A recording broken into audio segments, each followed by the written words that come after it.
Hi everyone, my name is Crystal. I live in Indiana. Today, which is, it's Thursday, April 2nd, 2020. I tried to read the first 4 chapters of The Lion, Witch, and the Wardrobe on Facebook Live. Let's just say it wasn't the greatest success of my life, and besides my own little mistakes, it appears that the entire world is online all the time right now because we are all sheltering at home. And there was a lot of skipping and jumping and spaces where there wasn't sound, and it made me nervous that some of you might have gotten motion sickness while you were listening. So I'm going to record them each. I'll probably record 2 chapters at a time that you can listen to without any of that skipping and pausing and crackling and anything else, which doesn't mean I still won't make mistakes as I read. That could happen. I want to show you a couple of things. First is that I'm wearing my lion ring. I don't know if you can see it. Oops, upside down. There it is right here. There's a store in my town that has lots of amazing rings. It's probably closed now because even though I think it's essential, it's not. But that's my favorite, one of my favorite rings is my lion ring. I also have a new copy of the New Living Translation Bible, which is my favorite, and it's a kid's version because then you get a lion on the front. And I want to show you some of my copies of Lion, Witch, and the Wardrobe, which I have read more times than I know how to count. And I have probably more copies than I need. But one of them looks like this. These are actually kind of the same. Do you see that? Just a little bit of different color behind them. These were American editions, some of the first American editions. This is an edition that was only supposed to be sold in Britain, it says. And but it managed to make its way to a thrift store in America. But you might recognize that picture because it's the same picture that's on the front of this book, which some of you might have this copy right here. I like to cover up the part that says now a major motion picture because I think it's never good to judge a book by its movie. If you get this one, you're going to notice that it has a number 2 on the side. So the first thing you're going to want to do is get a sticker that says number 1 and put it on the side because that's the right order. I'll show you inside of, here's a book that is from 1964 even. So after C.S. Lewis had died. Do you see the order of the children's books in there? Look at the order carefully. Number 1, Lion, Witch, and the Wardrobe. It's something that I sort of care about, maybe more than I need to, but I do care about it. That's the reason we're going to read it first. So today we're going to read Lion, Witch, and the Wardrobe. Well, we're going to start it. We're not going to read the whole thing. Lion, Witch, and the Wardrobe was dedicated to a little girl named Lucy Barfield. You might recognize the name Lucy. And this is what he wrote in the dedication to her. He said, "To Lucy Barfield, my dear Lucy, I wrote this story for you, but when I began it, I had not yet realized that girls grow more quickly than books. As a result, you are already too old for fairy tales, and by the time it's printed and bound, you will be older still. But someday you will be old enough to start reading fairy tales again. You can then take it down from some upper shelf, dust it, and tell me what you think of it. I shall probably be too deaf to hear and too old to understand a word you say, but I shall still be your affectionate godfather, C.S. Lewis." Can you imagine if C.S. Lewis had been your godfather? That would have been amazing. Something that some people don't know is that when C.S. Lewis sent a copy of the book, before it had been printed, he sent a copy to Lucy Barfield's mom and dad. Her dad, Owen, was one of C.S. Lewis's very good friends. And when Lucy's mom read it, she sent a note back to Lewis, and she was very nervous that children might read the book and then lock themselves in a wardrobe because they would see if it was magic. So he added lots of lines that warned children about not locking themselves in a wardrobe. You'll hear those lines as we read. So we're going to read The Lion, the Witch, and the Wardrobe, Book 1 of the Chronicles of Narnia, or what Lewis sometimes called the Narnian books. Chapter 1, Lucy looks into a wardrobe. Once there were 4 children whose names were Peter, Susan, Edmund, and Lucy. This story is about something that happened to them when they were sent away from London during the war because of the air raids. They were sent to the house of an old professor who lived in the heart of the country, 10 miles from the nearest railway station and 2 miles from the nearest post office. He had no wife, and he lived in a large house with a housekeeper called Mrs. Macready and 3 servants. Their names were Ivy, Margaret, and Betty, but they don't come into the story very much. He himself was a very old man with shaggy white hair, which grew over most of his face as well as on his head, and the children liked him almost at once. But on the first evening when he came out to meet them at the front door, he was so odd-looking that Lucy, who was the youngest, was a little afraid of him. And Edmund, who was the next youngest, wanted to laugh, and he had to keep on pretending that he was blowing his nose to hide it. As soon as they had said goodnight to the professor and gone upstairs on that first night, the boys came into the girls' room and they all talked it over. "We've fallen on our feet, and no mistake," said Peter. "This is going to be perfectly splendid. That old chap will let us do anything we like." "I think he's an old dear," said Susan.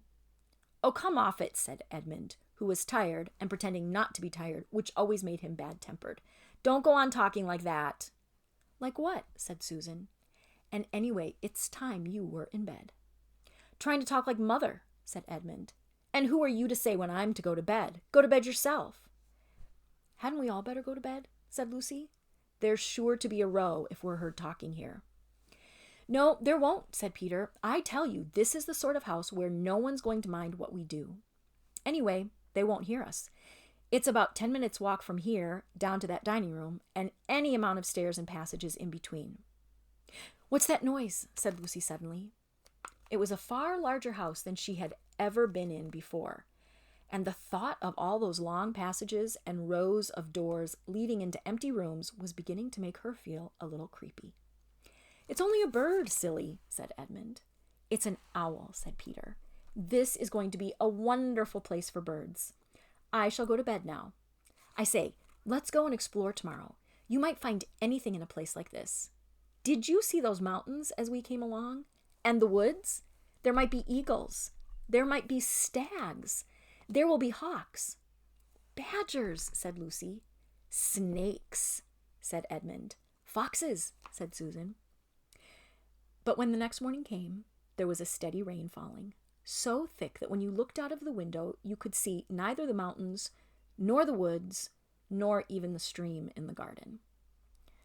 "Of course it would be raining," said Edmund.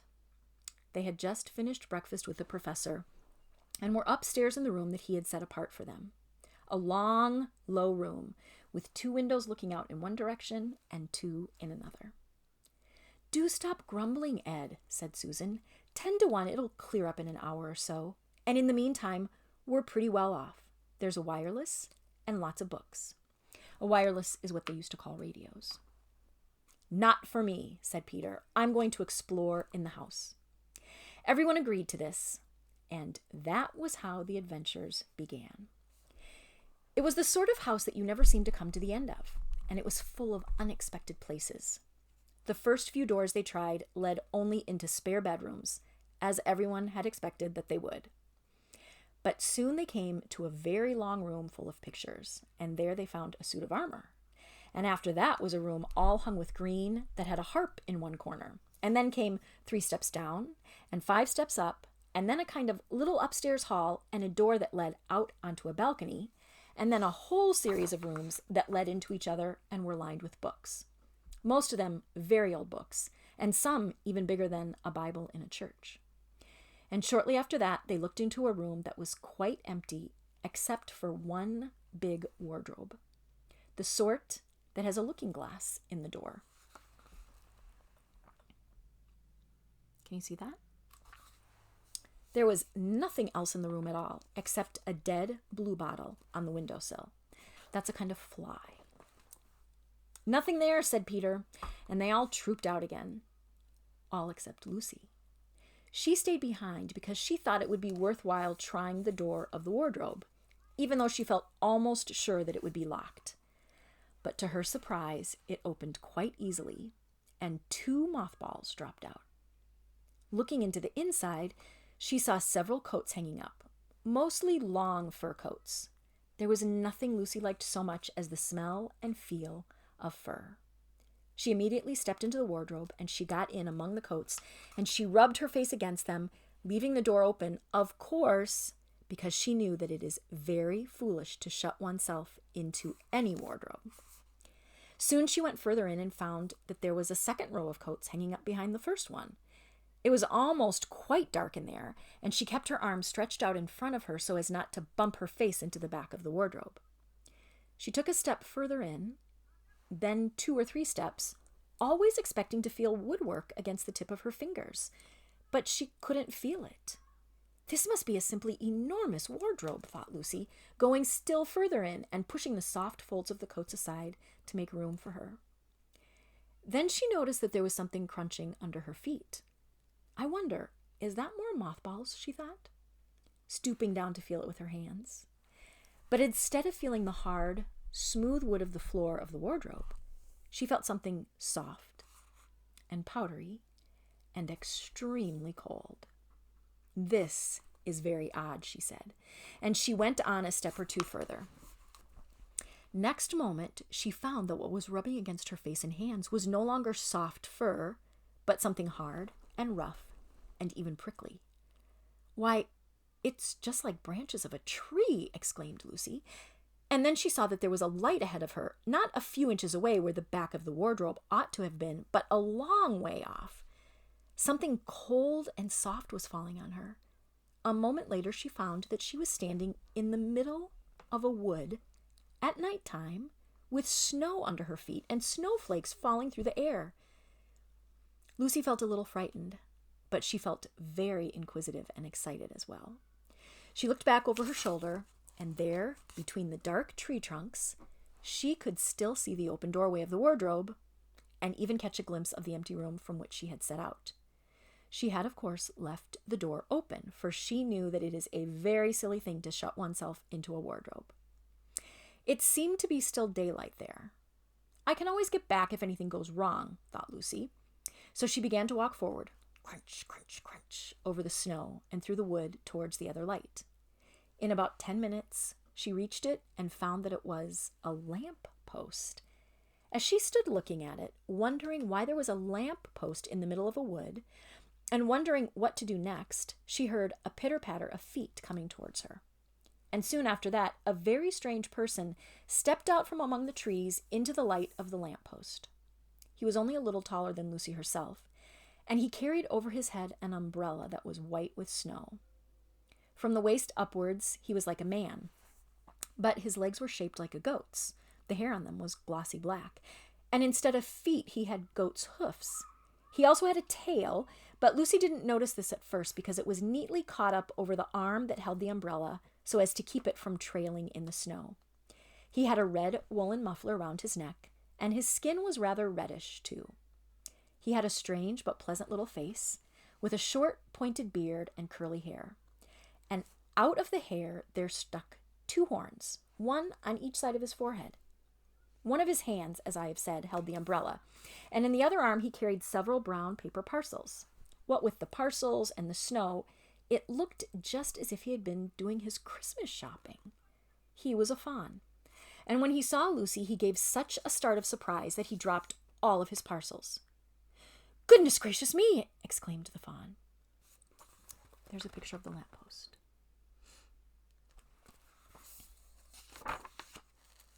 Chapter 2. What Lucy Found There. "Good evening," said Lucy, but the fawn was so busy picking up his parcels that at first he didn't reply. When he had finished, he made a little bow. Good evening," said the fawn. "Excuse me, I don't want to be inquisitive, but should I be right in thinking that you are a daughter of Eve?" "My name's Lucy," said she, not quite understanding him. "But you are, forgive me, you are what they call a girl?" "Of course I'm a girl," said Lucy. "You are in fact human?" "Of course I'm human," said Lucy, still a little puzzled. To be sure, said the fawn. "How stupid of me, but I've never seen a son of Adam or a daughter of Eve before. I'm delighted. That is to say," and then he stopped, as if he had been going to say something that he had not intended and remembered just in time. Delighted, he went on. "Allow me to introduce myself. My name is Tumnus." "I'm very pleased to meet you, Mr. Tumnus," said Lucy. "And may I ask, O Lucy, daughter of Eve," said Mr. Tumnus, "how you have come into Narnia?" "Narnia?" said Lucy. "What's that?" "Well, this is the land of Narnia," said the fawn, "where we are now. All that lies between the lamp post and the great castle of Cair Paravel on the eastern sea. And you have come from the wild woods of the West? I got in through the wardrobe in the spare room, said Lucy.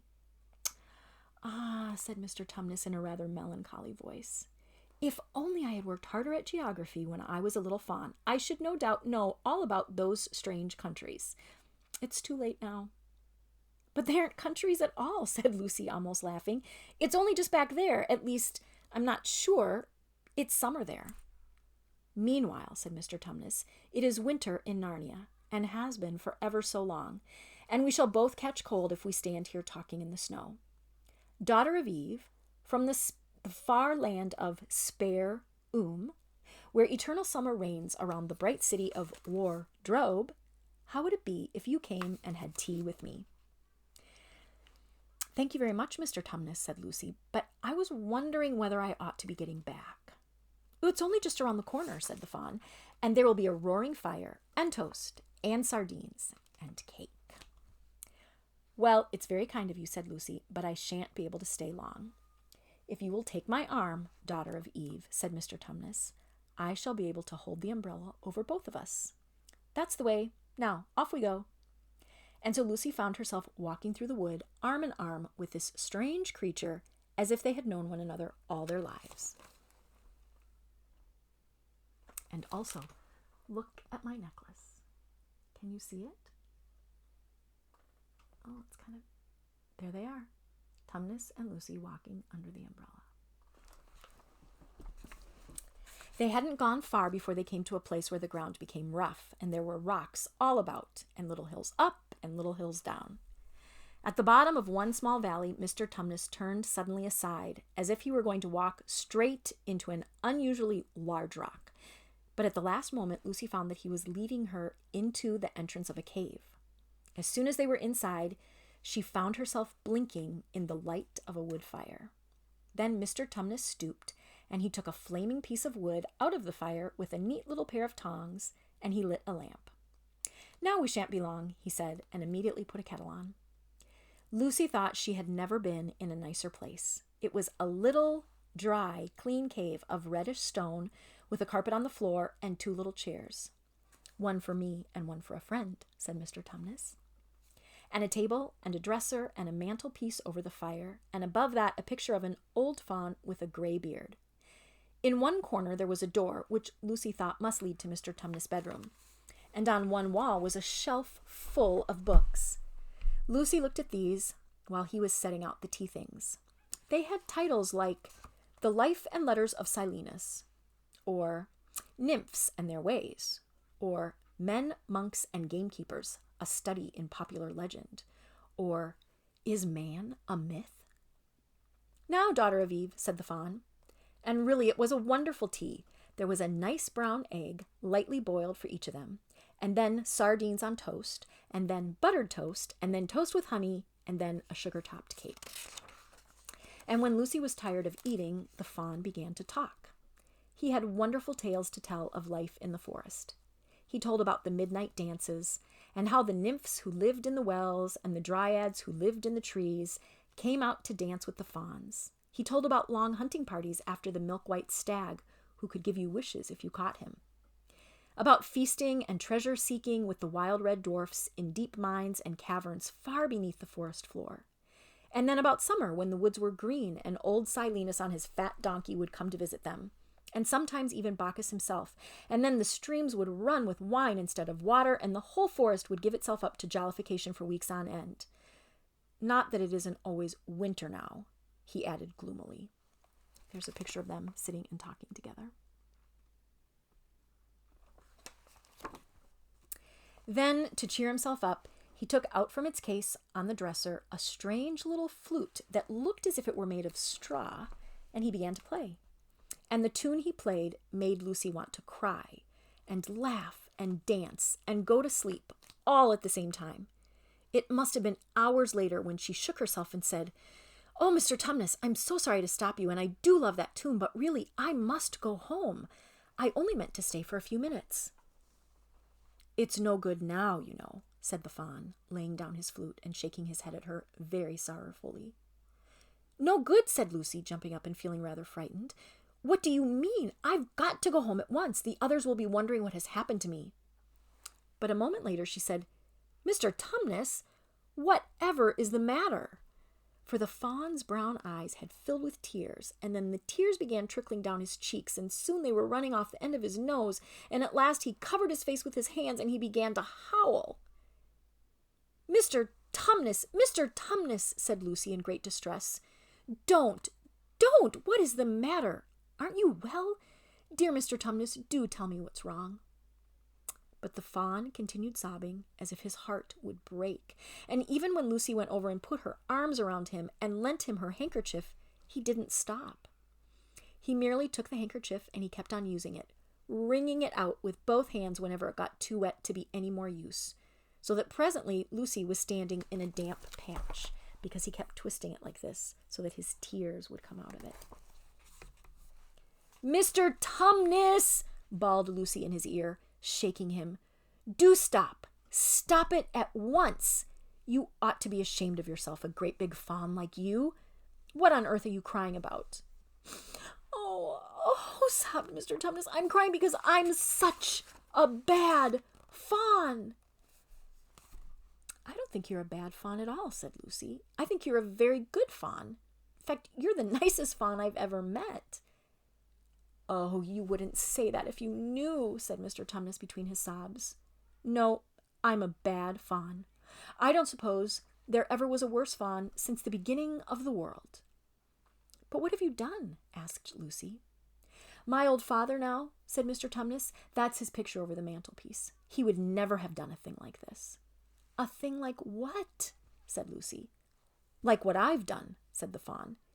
Taken service under the White Witch. That's what I am. I'm in the pay of the White Witch.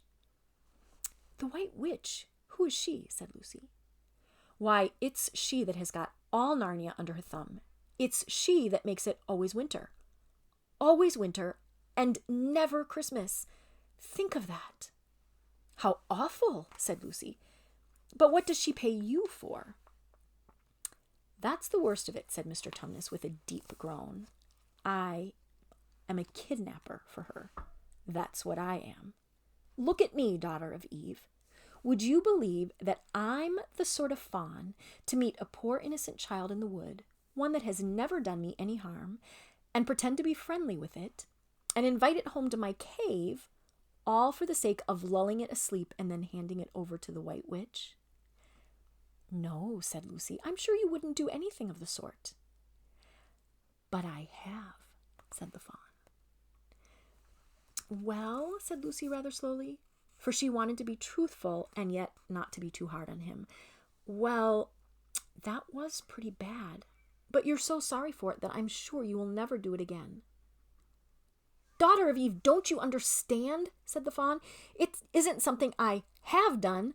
I'm doing it now, this very moment. What do you mean? Cried Lucy, turning very white. You are the child, said Mr. Tumnus. I had orders from the White Witch that if ever I saw a son of Adam or a daughter of Eve in the wood, I was to catch them and hand them over to you. And you are the first I ever met, and I've pretended to be your friend, and I've asked you to tea, and all the time I've been meaning to wait till you were asleep and then go and tell her.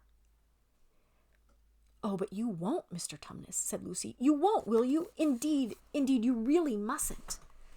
And if I don't, he said, beginning to cry again, she's sure to find out, and she'll have my tail cut off, and she'll have my horns sawn off, and my beard plucked out, and she'll wave her wand over my beautiful cloven hoofs and turn them into horrid solid hoofs like a wretched horse's. And if she's extra and especially angry, she'll turn me into stone, and I shall only be a statue of a fawn in her horrible house, until the 4 thrones at Cair Paravel are filled, and goodness knows when that will happen, or whether it will ever happen at all. I'm very sorry, Mr. Tumnus, said Lucy, but please let me go home. Of course I will, said the fawn. Of course I've got to. I see that now. I hadn't known what humans were like before I met you, and of course I can't give you up to the witch. Not now that I know you. But we must be off at once. I'll see you back to the lamppost. I suppose you can find your own way from there back to Spare and Wardrobe? I'm sure I can, said Lucy. Well, we must go as quietly as we can, said Mr. Tumnus. The whole wood is full of her spies. Even some of the trees are on her side.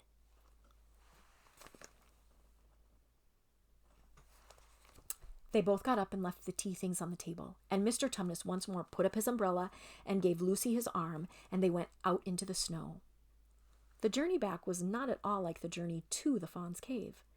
They stole along as quickly as they could without speaking a word, and Mr. Tumnus kept to the darkest places.